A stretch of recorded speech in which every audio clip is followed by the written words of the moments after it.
Chapter 2 the Palaeozoic era 54 crore साल पहले।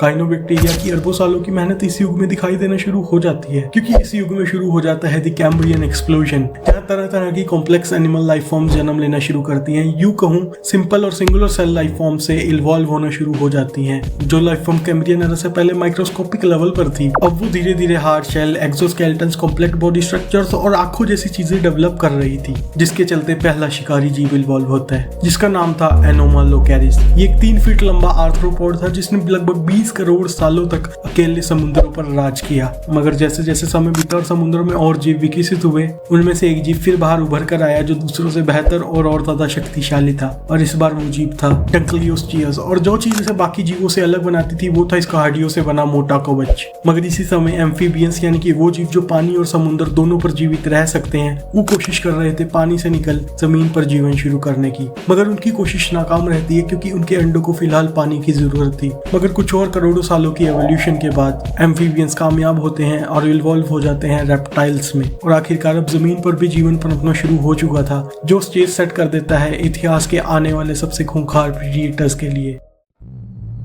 Mesozoic era 25 crore साल पहले।